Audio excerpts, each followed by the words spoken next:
Welcome to the Amplify Leadership Podcast. I am your host, Tara Lehman, a partner, coach, and consultant at Twin Life Coaching and Business Services, of which Amplifying Leadership is a division. This podcast is a place dedicated to amplifying your leadership through our great guest stories, tips, information, and more. To learn more about our leadership division, please visit us anytime at amplifyingleadership.ca. Today, I am welcoming Monika Malan, a leadership coach. Welcome to Amplifying Leadership. Hi, Tara. Thank you so much for having me. I'm really excited to be talking to you today. And we have a great topic. But before we get started, why don't you tell our listeners a little bit about you and how leadership fits into your story? Oh, sure. I started as a graduate, and probably within about a year, I was promoted to team leader. And very early on, I was fortunate enough to have a mentor that kind of showed me the ropes. And now I can't believe I'm saying this, but it's almost 18 years later. Um, And I've been in leadership positions for most of my career in corporate, mostly finance and IT. And it's just really become a passion of mine to help other people navigate and get promoted in corporate, and specifically the ladies, because I do think we kind of sometimes let ourselves fade into the background because it's sometimes difficult to play with the boys, be loud and in charge.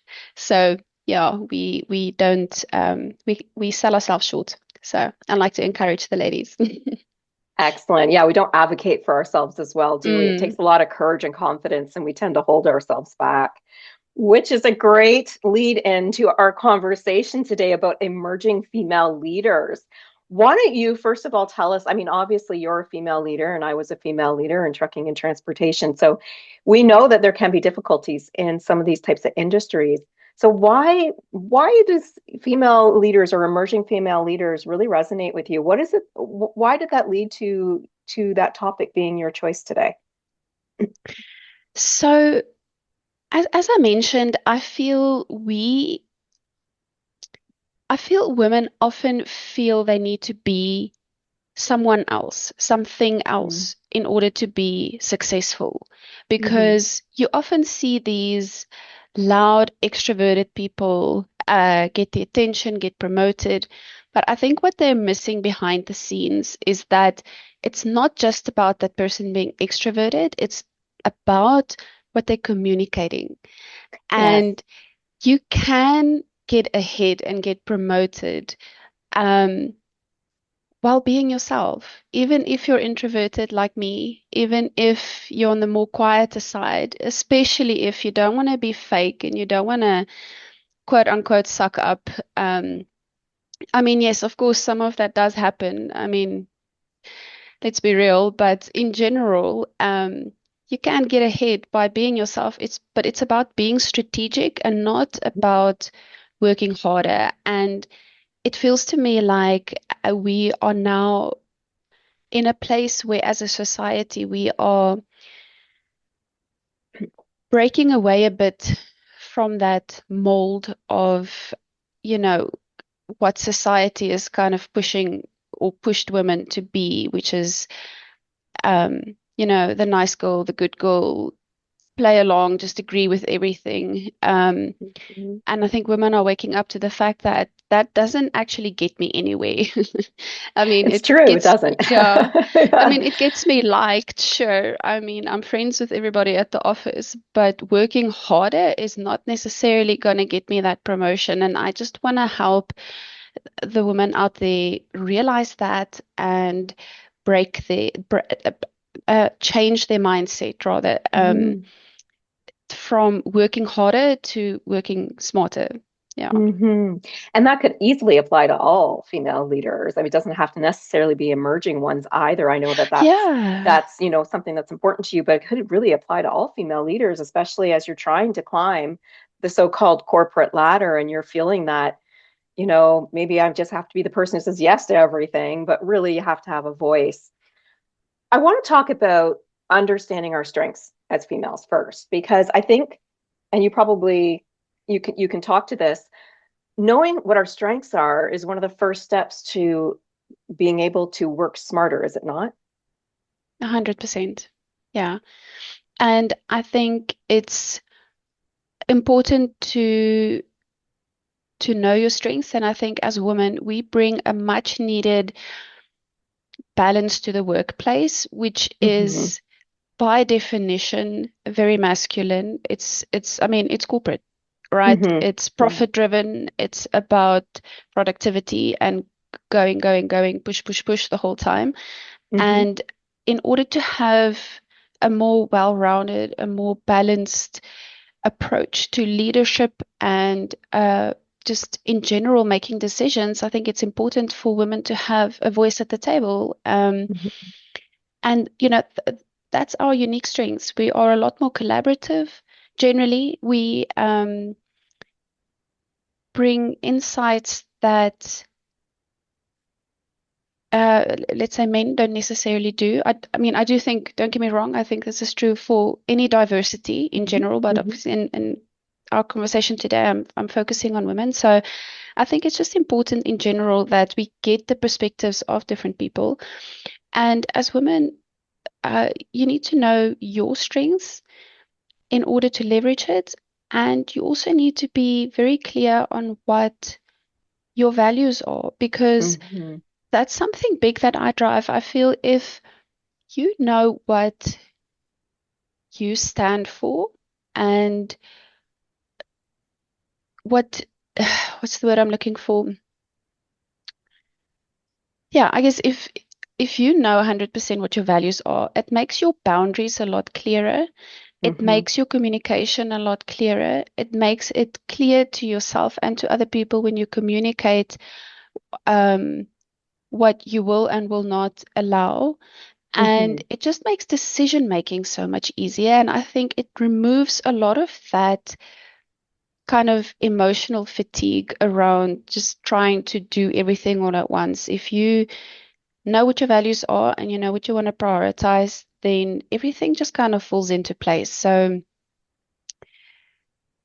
I think knowing your values should be one of your strengths. Yes, I think that's a huge one myself, because you want to make sure you're aligning your values with the values of, say, the organization or whatever leadership group or whatever that you're in. I want to come back to something that you talk about, which is, we think about the numbers, the finance, the key performance indicators, all of those things that drive business and the go, go, go. But what we can bring is the people matter, because we're humans, including all the other men or other diversities at the table. We're all human, right? And so Mm, that person, mm. that people, how do we say it? People touch needs to be there as well, like that listening ear and the empathy that can come with a lot of different things that are going on in our lives these days.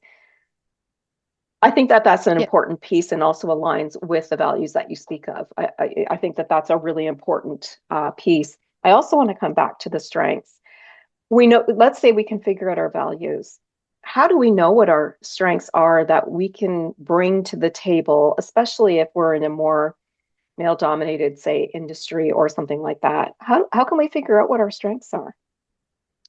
Oh, that's a really good question. You you need to, someone told me once, and this is also one of those mentors. I always come back to this. I think it's so important to have someone showing you the ropes. But Mm-hmm. they said to me that strength is not just something you're good at. Mm-hmm. It's also something that you enjoy doing. I would 100% Because, agree. Yes. yeah, right? Because if you don't enjoy doing something, it's gonna suck the soul out of you, and you're not, Mhm. I mean, even though you're good at it, you're not gonna, I wouldn't classify that as a strength. And that just really Mhm. clarified things for me. So I think you need to go sit down and decide, look, what am I good at? But Mhm. also, what do I enjoy doing? What do people come to me for again and again? What are the type of questions they ask me? What type of help do they want? And I'm not talking about taking coffee orders, but No, deeper than that. deeper than Yes. that. And I would really just want to challenge everybody to just sit down and think a little bit about uh, what your value is, because we've all got so much to bring to the table, and you're actually doing the world a disservice by trying to be someone you're not, or by not leveraging your strengths. There's only one of you. There's only Mhm. one of you, and um, you have got so much value to add. So, yeah, I think it's important. Yeah, and I think it'll go on with the next point that I want to talk about, which is especially for emerging female leaders, is really having that confidence. I think once you know some of your strengths and your values, confidence piece is likely a little bit easier, is it not? Yeah, 100%. And um, it also, like I said, it leads into that decision making and that ability to Hmm. say no with a lot more confidence, because generally we've got no problem saying yes. But that is the Yeah. problem, because you end up taking on so much work, and then the ironic thing is that eats away at your credibility at the end of the day, because Hmm. people can just go to you for anything, but they don't know you to stand out for any one thing. So Hmm. it's actually critically important, especially if you want to go into leadership. It's actually more important to know when to say no, and knowing your values, and understanding whether the task that you're doing, are you A, going to be enjoying it, and B, is it strategic enough that it will be visible, it will add value, it will make it so much easier to say yes or no to something. And that all leads into your credibility. And it's a self-fulfilling loop, because then it improves your self-confidence and improves your visibility, and then it continues, the flywheel continues like that. Hmm. And I think as both being coaches for leaders, I think we both see that a lot of people will just say, don't worry, give it to me, I'll do it. And I call that doing other people's work, which comes to some of the questions that you said. Is this providing value? Is it strategic? Those are things that we should be doing. But if you were doing Mm, other people's work, all that does truly is drain us. It doesn't show like other people that they should be confident in our abilities, because all we do is everybody else's stuff, like you said. So I think that that's a yeah. key point, and I love that you brought that up.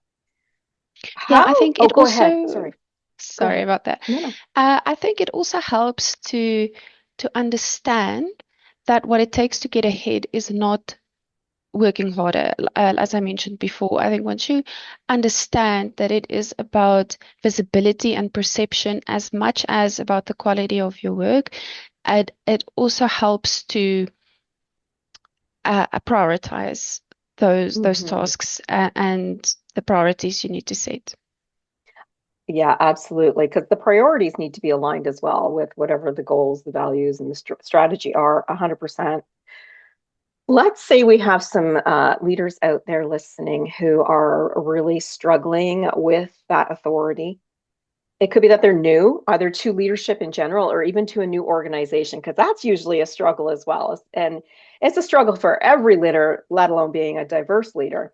Um, are there any strategies that you have that maybe you would like to share today that can really help those leaders who do feel that struggle when they're either new to leadership or new to an organization? Is there anything that we can do that we can lead with more confidence? So something that you can do is to lean into our strengths as women, which is being more collaborative. So Hmm. I always encourage people, and this is something that I do as well when I enter into a new team or a new organization, is take a bit of time and just get to know people. Ask them Hmm. questions, get to know your team, ask them what do they like, what don't they like, how do they like working. Some people have different preferences, and just opening those communication channels, and also just understanding it takes time. Hmm. When you're not necessarily going to be walking in there and like calling the shots from day one, and that's Hmm. okay. I don't think people expect that of anyone. It's strange that we kind of expect that from ourselves, that we need to be Yes. able to know what's happening from day one. Um, but like I said to people that report to me also, like I easily would give them up to like a 6 month runway just to like Hmm. get the lay of the land, understand the company, understand the structure, know what's expected of you. And then slowly you can start making those calls. And I think the real trick is just understanding that sometimes being decisive is more important than being right all the time. Hmm. And 9 times out of 10, the decisions you're making as a leader is not life-threatening, is not Agreed. gonna be very it's not like Detrimental something is or gonna yeah. break down Yeah. if you make the wrong choice. And sometimes it's just Hmm. the appearance of being decisive and saying, okay, based on the information we have now, this is what we're gonna do. And then Hmm. if in 2 days the information changes, then you're like, okay, sharp, now we make a different decision. And people still see that as decisive and assertive, Hmm. and you don't always have to be right. And Hmm. something else also that I find people often struggle with as they rise through the ranks is once again at the kind of bottom of the hierarchy, you're more used to doing the work, like being a doer. But the higher up you move, the more you're expected to ask questions and ask, Yes. why are you doing this? And I often find people struggle with that because they feel it shows that they don't know what they're doing, which is Hmm. actually completely not what's happening. You need to be smart, strategic and smart enough to know what questions to ask. And that is a skill not everybody has. So don't be afraid to ask questions. Don't be afraid to say when you don't know, because those are the people, when you display that quiet confidence, that you've got the confidence to ask the question and admit that you don't know, that is what builds credibility over the long term. Yeah, I agree with that. I call it being curious. You know, the Mm, higher up you go, the more curious you need to be, because at those higher levels, you can't be in the weeds anymore. You have to be at a strategic level. You have to be thinking differently. And so you're asking for feedback. You're asking those important questions so decisions can be made, right? I think it even goes back to when you first were talking about someone's brand new and they just need to find out a little bit more about the team. Well, that's because we don't know, how does Monika want to be communicated to compared to Tara? Or, what does teamwork mean to them? And do we need to adjust that? And so I love that you even put that right at the beginning, because the being curious piece, I think, is massive when it comes to new leaders or even the higher up you go, as you alluded to. Would you agree? yeah, 100%, 100%. Mhm. Excellent. Okay, so let's talk a little bit then about how can we lead with more purpose. So we are now aligned with our values. We're feeling a bit more confident, right? We now understand our team just that little bit more. How do we now lead with clear purpose? You talked a bit about decisiveness and things like that, but are there any other pieces that we need to put into that puzzle about leading with that clear purpose? I think it's important to understand what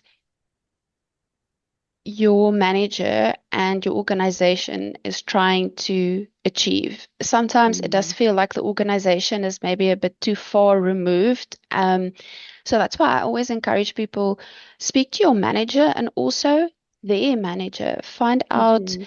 what their goals are. What are the things they are worried about that's keeping them up at night? Listen to how they speak. Um, what are the type of things they prioritize, because that will all inform what you should be focusing on and what your purpose is. And hopefully that aligns with your values. Mhm. Yes. Um, because then once again, you are a more natural fit to the company, and you can feel like the what you are doing is adding value to the bigger picture. But more than that, if you are aligning your work and your outcomes with what your manager and their manager wants. You are making yourself visible, you're making yourself seen, and that all just ties in beautifully to you having a really good and successful career. Hmm. Can I want to go back to a word you used earlier because I want to kind of almost closing that loop. What part does mentorship play in all of this, or coaching even? So much, so much. Yeah. I I feel I spent like 18 years in corporate, and Hmm. I had mentors that helped me along the way. Even so, I had a lot of lessons to learn. And now I'm just looking at these ladies entering the job market, or maybe they've been in the job market for 5 to 6 years. I'm just like, you can shortcut your learnings so much if you ask someone for help, if you go to a mentor, if you go to a coach, because they've spent years learning the lessons that you could learn in a much shorter time frame. Yes, Hmm. there are still things you're going to learn on your own. We all need to learn by doing, but it's the turnaround is going to be so much quicker. And oftentimes having that objective third person opinion on a situation or someone looking at it from the outside in can highlight things for you that you might not be able to see because you're in the thick of it. Hmm. Um, so it really is so invaluable in terms of just uh, kickstarting your career. I mean, I'm like I said, I've been I've been in corporate a while now, but I still have my mentors that I go to because I can't always be as objective as I would like to be. And I still have a lot to learn. I feel we always are on a learning journey, and why not learn from someone that's been there and that can give you a different perspective? I agree. And it does it ever save us time? I had a lot of mentors, I'm on coaches, ever save us a lot of time too, because Mm, one lesson could take you a year, or you could learn it from someone else by having a conversation. It's so much faster. I agree with that. yeah. Mm. I am wondering if you have a key takeaway for the male leaders who are listening today. Hmm. That's an interesting one. I think for the male leaders, you might not realize that some ladies feel intimidated. I Hmm. know most men are well-meaning, and maybe I don't even necessarily want to say men, but just extroverts in general. I know you're well-meaning, but introverts as ladies, we're intimidated when you are loud and in our faces, and I think just a little bit of awareness, noticing when we haven't spoken up in a meeting, Yes. noticing when someone else has interrupted us 100 times, backing our ideas. If we do say something in a meeting, back us up. Um, you know, small things like that can go a long way because, like I said, most men, not through any fault of their own, but they haven't experienced it, so they don't know what it's like. These little microaggressions throughout the day, or like I said, being interrupted or Hmm. just dismissed. Um, they don't, yeah. So I think just notice and pay attention a little bit and support some of the ladies in your area. Like having an advocate for them, right? You need those, Yeah, they can be those mentors from the other side who can say, "No, we need to listen. Monica's got something to say." Right? I yeah, think that that's exactly. an important piece. Do you have a final takeaway or tip for our audience today that you would like to share? I think the final thing I would want to share is just you don't need to work harder to get ahead. You just need to be more strategic and be more visible. I love that. So, Yeah, excellent. Thank you so much for joining us today. I'm wondering if anybody wanted to learn more about you online. Is there a way that they can find you? Yeah, they can find me at the Monika Malan, pretty much on any social network, Monica with a K. And my main platform of choice is TikTok, so they Okay. can go find me there. I share a lot of tips and confessions and things on there. It's all sorts of fun. So yeah, they're welcome to see me Okay. there. Great. And her last name is spelled Malan. That's Thank right. you so much for joining us today and sharing some really key points with our audience. I greatly appreciate it. Oh, thank you so much for having me. This has been a lovely chat. A thank you, of course, to you, our audience. We hope you gained some valuable insights or information from today's conversation with Monika. If you enjoyed this episode, be sure to leave us a great rating. This helps us and our guests like Monika reach even more leaders with these helpful stories, information, and advice. We love helping other leaders grow and thrive, and we would love for you to consider our brand new Amplifying Leadership Circle community. You do not need to lead alone. We know that leadership is always better when we do it together. For more information about our community and all of our Amplifying Leadership services, please visit us anytime at amplifyingleadership.ca, a division of Twin Life Coaching and Business Services. Until next time, remember, leadership matters.